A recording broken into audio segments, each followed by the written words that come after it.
The elegant ballroom of the Grand Metropolitan Hotel sparkled with crystal chandeliers and the soft glow of candle-lit tables as Hartwell Industries hosted its annual charity gala. 24-year-old Charlotte Adams stood at the entrance, clutching her invitation with nervous fingers and trying to spot a familiar face in the sea of designer gowns and tailored tuxedos. Charlotte had been working as a junior research intern at Hartwell Industries for only 3 months. Fresh out of college with a degree in environmental science and dreams of making a difference in corporate sustainability, the invitation to the gala had been a surprise, arriving in her company mailbox with a note that all staff were welcome to attend the fundraiser for environmental causes. Wearing a simple but elegant emerald green dress that had cost her a week's worth of lunch money, Charlotte felt completely out of place among the obvious wealth and sophistication surrounding her. She had never attended anything like this before, and the elaborate seating arrangements with numbered tables and assigned seats seemed impossibly complicated. After studying the seating chart for several minutes and growing more confused by the elegant script and table numbers, Charlotte noticed a beautifully appointed table near the front with only one person seated. The man appeared to be in his early 40s with dark hair and a well-tailored navy suit with a matching green tie. He was reading something on his phone and seemed approachable enough. Assuming this must be where the junior staff was seated, Charlotte approached the table with relief. "Excuse me," she said politely. "Is this table 12? I think I might be lost." The man looked up with kind eyes and a warm smile. "I think you might be looking for a different table, but please sit down. I would enjoy the company." Charlotte gratefully took the seat beside him, setting down her small clutch and smoothing her dress. "Thank you so much.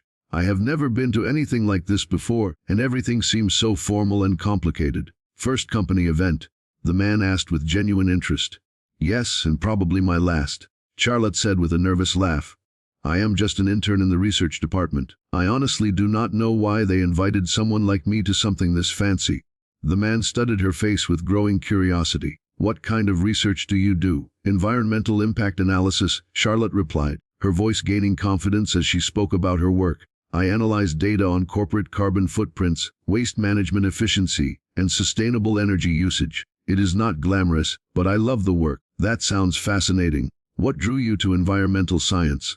Charlotte's face lit up with passion. "I grew up in a small town that was devastated by industrial pollution. The chemical plant that employed half the town was poisoning the water supply, but no one wanted to speak up because jobs were scarce.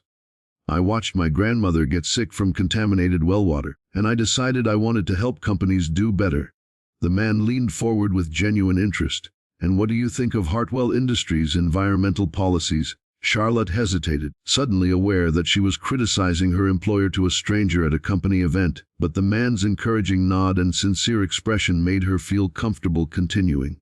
"Honestly, I think the company talks a good game about sustainability, but the actual implementation is lacking. We have beautiful mission statements and glossy brochures about going green, but when I look at the real data, we are still way behind industry standards." "Can you give me specific examples?" Charlotte was warming to her subject now, forgetting her nervousness in her enthusiasm for the topic. "Well, take our manufacturing division. They claim to have reduced waste by 30% over the past 5 years. But when I analyzed the actual numbers, that reduction only happened because we outsourced our most polluting processes to overseas contractors. We are not actually reducing environmental impact. We are just moving it somewhere else where it is cheaper and less regulated." The man's eyebrows raised with interest. "That is a serious accusation. Do you have documentation of this?" "I have been compiling a report," Charlotte said, then caught herself. "But I probably should not be discussing this with someone I just met. I could get in trouble for talking about internal company matters. I assure you, your job is not in danger from this conversation. Please continue." Something in his tone reassured Charlotte, and she found herself opening up about months of frustration with the gap between the company's public environmental promises and its actual practices. "The thing that bothers me most," she continued, "is that making real changes would not even be that expensive. I have identified 12 specific areas where we could dramatically reduce our environmental impact with relatively minor investments. But every time I try to submit recommendations through proper channels, they get buried in bureaucracy or dismissed as too ambitious for an intern." What kind of changes are you proposing? Charlotte spent the next 15 minutes outlining her detailed analysis of energy-efficient upgrades, waste reduction protocols, and supply chain modifications that could transform Hartwell Industries into a genuine leader in corporate environmental responsibility. The man listened intently, asking thoughtful questions and taking notes on his phone. Charlotte found herself speaking more passionately about her work than she had since joining the company, energized by having someone who actually seemed to understand and appreciate her research. "You clearly know what you are talking about," the man said when she finished. "But I have to ask, if you are so frustrated with the company's environmental record, why do you stay?" Charlotte, her passion momentarily deflated. "Because I need the job and because I hope I can make a difference from the inside. My supervisor keeps telling me to be patient.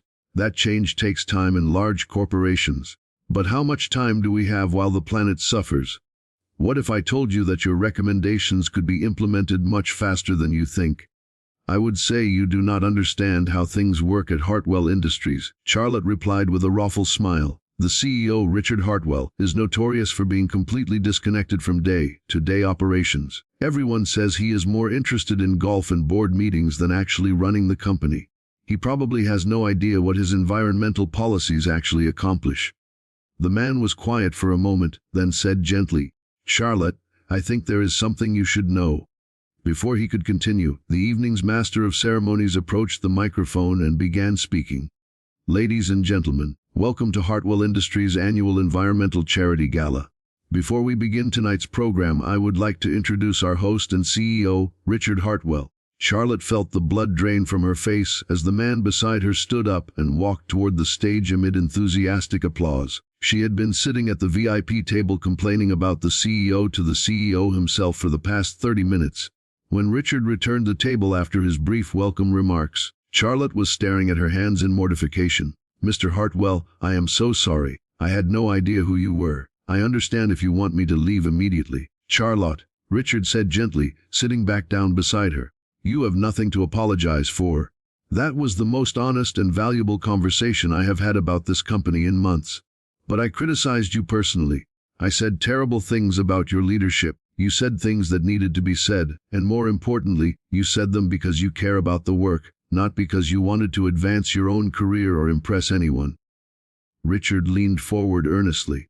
"Charlotte, everything you told me tonight aligns with concerns I have been having about our environmental initiatives. I have suspected that our public commitments were not matching our actual performance, but I needed someone with your expertise and integrity to show me the real data. I do not understand why would you need an intern to tell you what is happening in your own company. Because when you are the CEO, people tell you what they think you want to hear, not what you need to know. You told me the truth because you did not know who I was. That is exactly the kind of honest perspective I need." Over the remainder of the evening, as other guests mingled and the charity auction proceeded, Richard and Charlotte continued their conversation. He asked detailed questions about her research and recommendations, clearly impressed by the depth of her analysis and the practical feasibility of her proposed solutions. "Charlotte," Richard said as the evening was winding down, "I want to offer you a position as Director of Environmental Strategy, reporting directly to me. Your job would be to implement exactly the changes you have been recommending with full authority and budget to make them happen." Charlotte stared at him in disbelief. "Mr. Hartwell, that is incredibly generous, but I am 24 years old with 3 months of work experience. I am not qualified to be a director of anything. You are qualified by your knowledge, your passion, and your integrity. Those are the qualifications that matter most. Everything else can be learned." 6 months later, Charlotte stood in the same ballroom, but this time she was the one at the microphone, presenting Hartwell Industries' dramatic improvements in environmental performance to a room full of industry leaders and environmental advocates. Under her leadership, the company had not only implemented all 12 of her original recommendations, but had become a model for corporate environmental responsibility. The changes had not only reduced environmental impact, but had also saved the company millions of dollars in increased efficiency and reduced waste. "When I first walked into this room 6 months ago," Charlotte told the audience, "I was a nervous intern who accidentally sat at the wrong table. But sometimes the wrong table turns out to be exactly where you need to be." In the audience, Richard smiled as he remembered that evening when a young woman's honest criticism had opened his eyes to problems he had not even known existed. Charlotte had taught him that the best leaders are not those who have all the answers, but those who are willing to listen to difficult truths and act on them. After the presentation, as guests congratulated Charlotte on her remarkable achievements, Richard approached her with a proud smile. "Any regrets about that accidentally sitting at the VIP table?" he asked. Charlotte laughed, thinking about how a simple seating mistake had transformed not just her career, but the entire environmental direction of a major corporation. "None at all," she replied. "I learned that sometimes the most important conversations happen when you are not trying to impress anyone, when you are just being honest about what you believe and what you care about." "And what did I learn?" Richard asked. "That the best leaders are the ones who are willing to be criticized by a 24-year-old intern, and then give her the authority to prove she was right."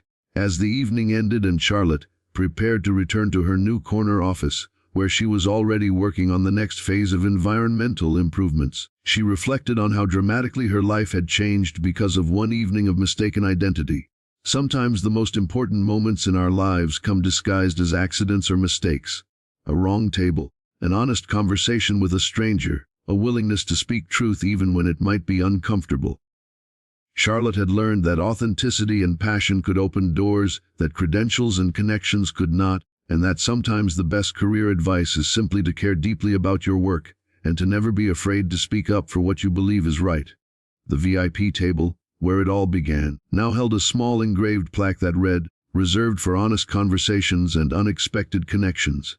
It served as a reminder that the most valuable insights often come from the most unlikely sources, and that great leadership begins with great listening.